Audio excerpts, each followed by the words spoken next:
I'm glad that there's people here. This is good. I saw it was a lunchtime session. I thought maybe maybe I get 2 or 3. So this is good.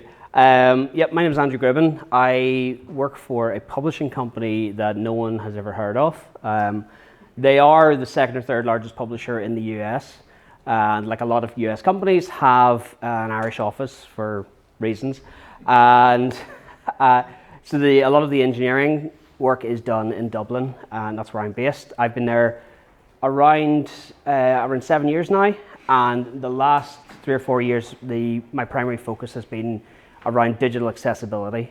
I'm looking at our front end interfaces on learning systems that we build. I'm looking at ebooks, native apps, and as a large company, HMH has several thousand employees spread across the world. A large company has unique challenges whenever you try to bring about change. Small companies have those challenges too. So to some extent, it could even be worse than a smaller company. But I just want to talk a little bit about accessibility and how we can influence our organizations, or maybe it is your organization, and how you can get other people on board with caring about accessibility, as it says. So there's probably a few different types of people here. There'll be people who know what accessibility is and are perhaps advocates for it already, and if you are, good job. There might be some people like that guy who was lost, and from now on the doors are locked, so it's too late for you. And the third group of people will be the people who maybe have a general interest in accessibility or just curious. Maybe you don't know what it is at all.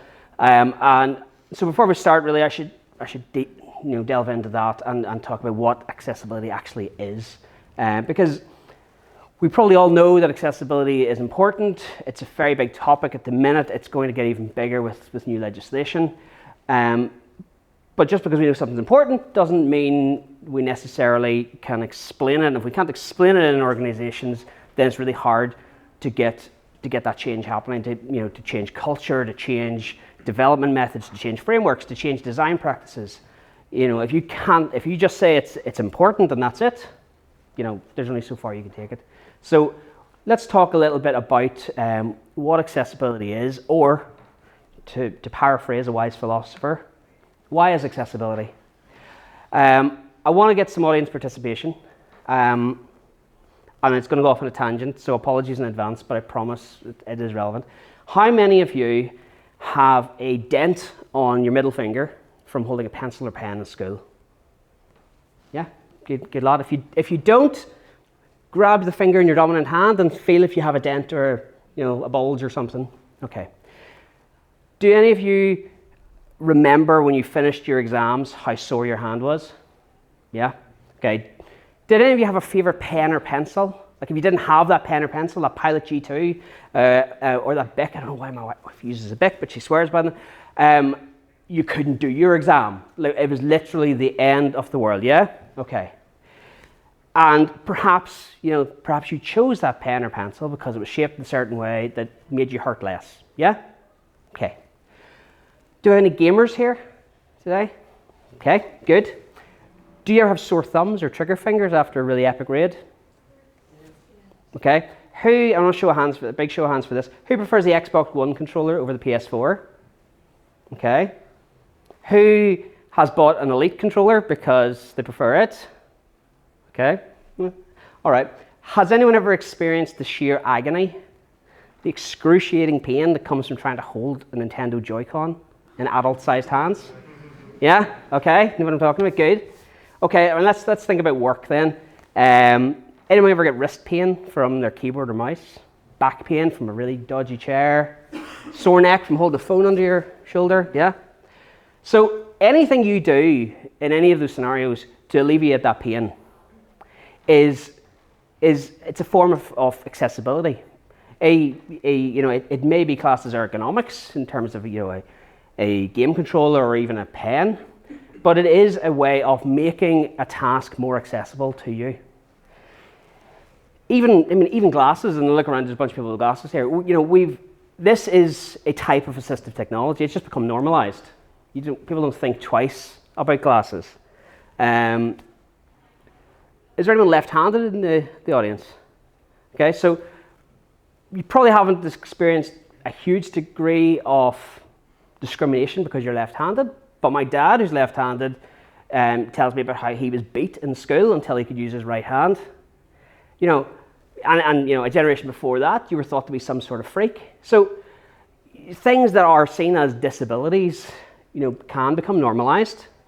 And sometimes that normalization comes through the use of technology. It doesn't have to be digital, but some sort of assistive aid, assistive technology can help that disability become normal. It's estimated that in our lifetime, 1 in 4 of us will experience some sort of disability, whether that's temporary or chronic. That could be something, you know, you get RSI in work, you injure your leg playing football. That doesn't happen for me. I don't have that worry. As we get older, that likelihood of having that sort of injury or disability only increases.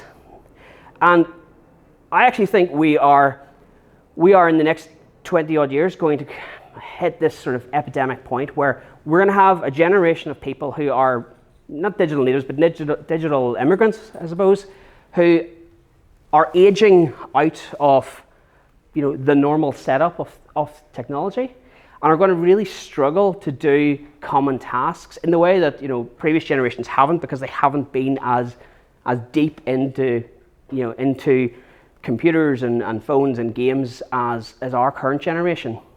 And so we're going to see more and more people struggling to do simple things because the technology isn't good enough. At least that's the worry, and that's why there are standards, there are professional bodies, there are people on the internet shouting about this all the time. We need to make stuff accessible. We need to make hardware accessible. We need to make software accessible. We need to make our websites accessible. But accessibility isn't about disability. Accessibility is about access. And that's one very, very important point that I think gets missed a lot. Digital accessibility is a little bit like the USB standards. 20 years ago, you could buy a mouse, plug it into your computer, maybe, and it wouldn't work because you hadn't installed the drivers. You know, fast forward, we've got standards bodies, we've got, you know, standardized ports. You can buy a mouse in Tesco, and you can be confident you can plug it into a Mac or a PC, and it's going to work.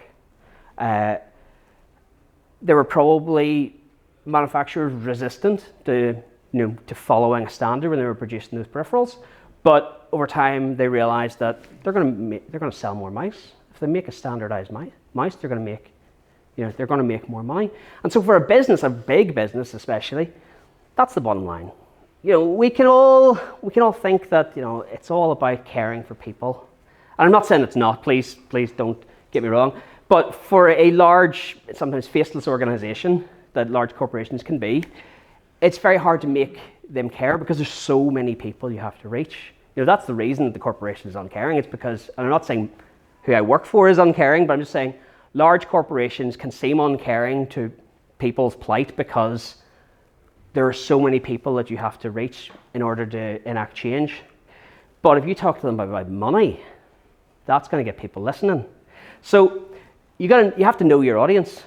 You know, if you're going to try and convince your company or your shareholders or whoever it is that you need to have more of a focus on accessibility in everything you do, then really you've got to be able to, you know, say, and it's going to cost us this much, or at least, you know, have a ballpark. So let's think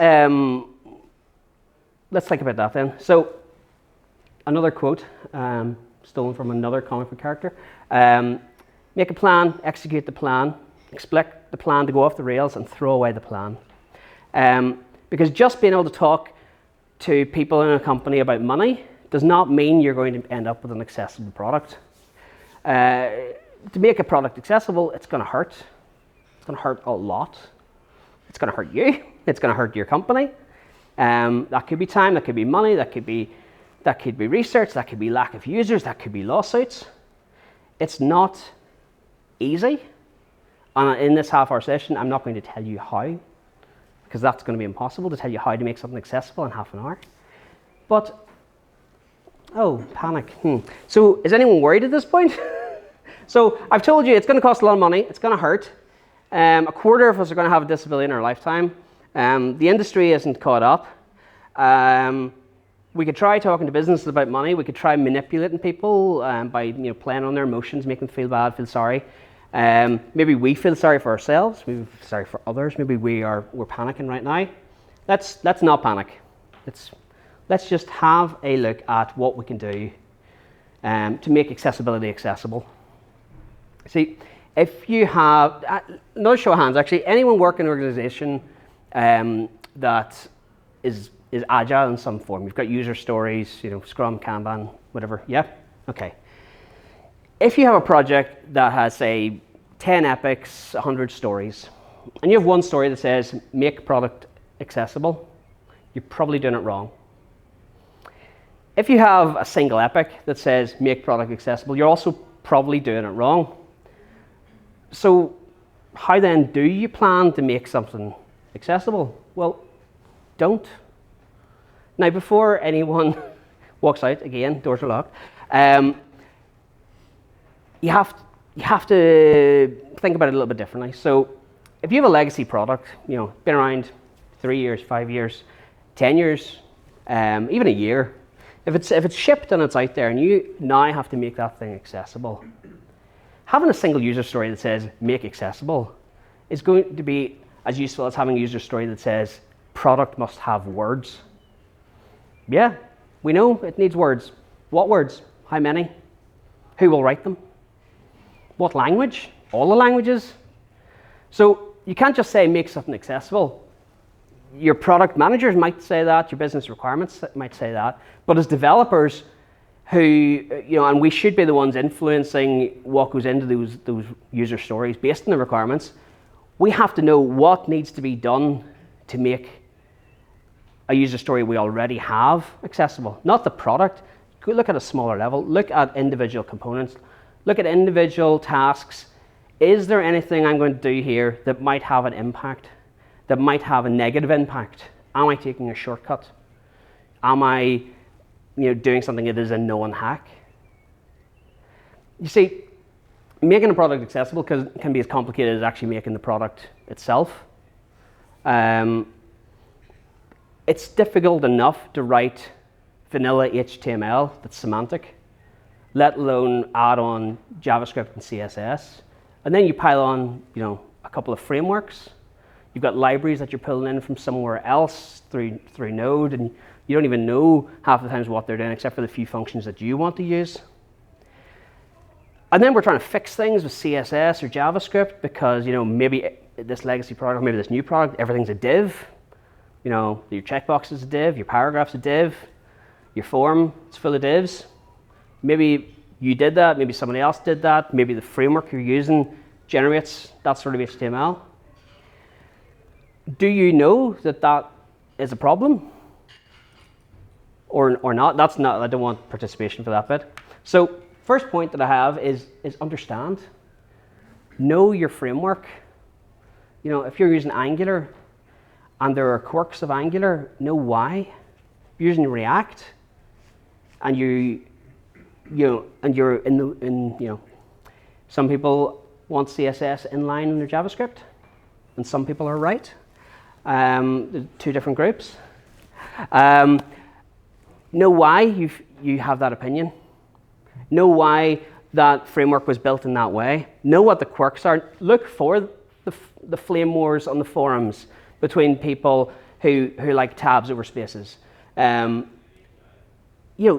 out what are the problems with this framework. Don't just take it on as this is the cool new framework to use. See where the issues are. Dig into it. Get involved.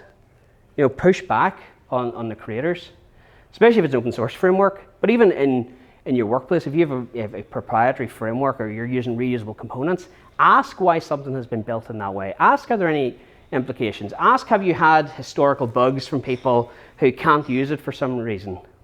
And identify best practices. Because again, if you're, whether you're using React or you're still using jQuery or you're using none of that, there's best practices. There's best practices for HTML, for CSS, right across the board. Find out what it is, because I personally feel that that's as important as being able to write tests or use version control. You have to understand the technology you're using, not just take some snippets from Stack Overflow or some examples on how to do a particular function and leave it, but understand what's happening in the background. In years past, people were worried about memory usage. Okay, that's not a concern anymore. You were having to work out, how much CPU you were going to use. We don't have to care about that really anymore for web applications. But there were reasons that people cared about that, because it had knock-on effects. So if you're using any sort of framework, think about how it works, and talk with each other, talk with your product owners, with your architects. Designers talk to the developers and vice versa about things that might happen. So if you're starting to use a new design framework, say you're using material design, find out from the engineers if there's any quirks that happen when you try to implement that. Are there any known problems? Next up then, empathize.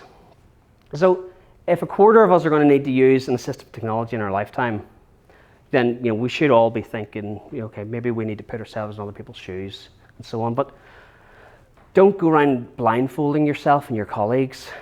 It's not for this anyway. Even if you're going to do workplace games, whatever, that's different. But don't blindfold yourselves and sit down in front of a computer and see how hard it is to use it. Because to me, I think that's kind of one step removed from blackface. I've been told by people that's offensive. The same if you're going to try and emulate any sort of disability, to experience it yourself. It's not really letting you understand it. Instead, ask the users. Ask the people who aren't users because they haven't been able to use the product what they would like to see. Ask internally, because chances are there are people in your company with issues already. It may not be a registered disability and they have a blue badge, that lets them park in a certain space, but they might struggle with using your product. They might struggle with using the tools they already have. Having an ergonomic keyboard or a mouse can be a life changer if you have RSI. Making small changes to a website. So, for example, if you have somebody who has sensory processing issues and they try to use your site, but they can't separate the information from the adverts, then maybe you need to scale back on the adverts or do something different. If somebody can't use a mouse to interact with your game, then is there anything else you can do? I know that some games have banned the use of script because it helps people aim and it leads to cheating, but having games be able to be scriptable also meant that people who couldn't use the mouse or controller were able to interact with the tools they were using. So by saying, no, we don't want cheats, so we're going to lock this down, had the side effect of having a whole swathe of users not being able to use the game anymore. And there's a knock-on effect of that for businesses too, especially large big businesses, because that's becoming increasingly legalized. There's a lot of different challenges, especially in the US, that are being brought to to big corporations because their website isn't accessible. Even Primark has been sued in the US. Now, they don't sell stuff on their website, but they were sued, and it was found. I think it was in New York. The person who took them was awarded a settlement from Primark because their website didn't describe the information well enough for that user to use a screen reader. They weren't even trying to buy it, they were just trying to find out information about Primark and about their clothes, but they couldn't, the images didn't have alt tags, the text wasn't parsable. So you might not have customers who have some sort of restriction that stops them using your product, but it could be because your product is stopping them, or it's because they have tried it and they've left. So yeah, empathize, but to do that, ask people how they use assistive technologies, find out how screen readers, switch controls, things like that work. And finally, ask for help. There's the W3C WCAG standard, which is how a lot of the accessibility criteria are assessed. You've got organizations like WebAIM that give a lot of really, really interesting statistics, especially for web accessibility.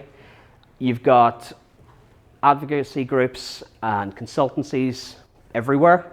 Just have to look for them and get in touch with people, get in touch with experts, know your own limitations in your own field, in your career, and don't be afraid to ask for help or tell the company that they need to ask for help, because it's better to get this right and better to build this into what you do, just like you would with any other sort of training, any new methodology you're going to try, any new framework you go through the documentation, you want to learn it, you want to understand it. Accessibility should just be a part of everything we're doing, whether we're developers or designers or product owners or project managers. It should be a degree of understanding about it in everything we do. So before we go to questions, who cares about accessibility? I do. And if we can reach a point where everyone can say that, then we'll be off to a good start. Does anyone have any questions? I think we're a few minutes left. Yeah. Got plenty of time for questions. Okay, So cool.